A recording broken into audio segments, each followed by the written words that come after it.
Hello, I'm Kate, and welcome to Perfect Party in a Box. I'm so glad you're here. Let's dive right into today's topic. Your spouse wants a divorce. Save your marriage by doing these 6 things. When your spouse tells you that they want a divorce, it is devastating. You ask yourself, can I change their mind? I believe it is possible. Having a spouse who wants a divorce when you want to keep your marriage together is the hardest problem your marriage can face. Maybe they met someone else, or maybe the two of you have simply drifted apart and are living separate lives. Hearing the words, I'm not in love with you anymore and I want to leave you, will cause feelings of anger, depression, fear, hurt, and helplessness. You feel as if your whole world has come crashing down around you. But here's the good news. There are 6 things you can do to try to change their mind. After you do these things, it is possible that your spouse may be willing to stay and work on things in your marriage. And in the best case scenario, they may eventually realize that they want to stay. So let's get started. Number 1, you need to understand what your spouse is really saying when they say that they want a divorce. You need to know that what they're really saying is that they want to be somewhere else.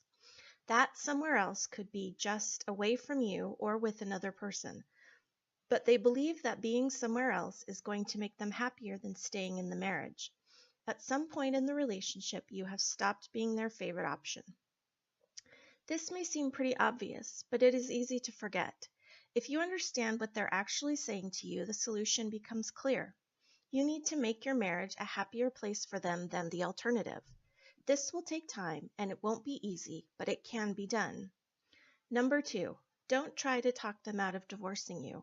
They want to leave. If you argue with them, if you are begging, pleading, getting angry, making them feel guilty, or even wanting them to work on the marriage with you, all of these things are guaranteed to not make your spouse feel happier about being with you. So fight the temptation to indulge in these behaviors, no matter how justified you feel they are. Number 3, don't be nice. Don't send flowers, write love notes, buy gifts, or tell your spouse you would do anything to save your marriage. If this is what you do, chances are your husband or wife will still leave. Are you shocked? I know, it seems like the opposite should be true. But there is a simple reason why niceness fails. And it's because showering your spouse with kindness reeks of desperation. They'll believe you're only doing it to try to get them to change their mind and stay. It's a type of manipulation that they will see right through. Now, by not being nice, I don't mean be nasty. Instead, I mean simply be loving toward them without pressure. This idea includes respecting their decision to leave your marriage if that is what they want. Number 4, you need to believe in your heart that it's not really over. It takes time for a relationship to develop and grow, and it also takes time for that relationship to unravel. Even if your spouse is on their way out the door and on their way to someone else, realize you still have time to get them back. Number 5, work on yourself. Be honest with yourself for a minute when I ask you if you are an attractive, fun, charismatic, easy to get along with person. Do you make those around you, including your spouse, feel good? Do you feel good about yourself? I know that when you are facing a divorce, it is not the easiest time to display these qualities. But if you want to be the best choice for your husband or your wife, then you have to be your best self. So work on developing your good qualities and improving yourself. Doing this is not only the best strategy for saving your marriage, but you will become a better person in all aspects of your life. Number 6, don't take it personally. People want to leave marriages for all sorts of reasons. Sometimes the person leaving doesn't even really know themselves.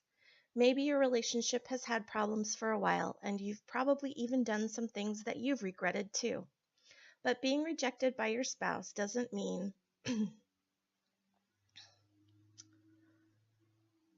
that you're a terrible person or that the end of your marriage is all your fault.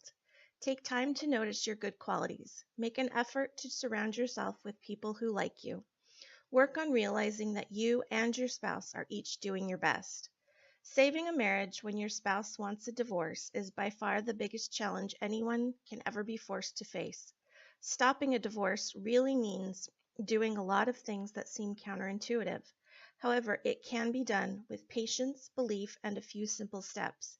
These ideas are simple, but they are definitely not easy, and the rewards are a stronger, happier marriage. Your marriage will probably be stronger and happier than it even was before.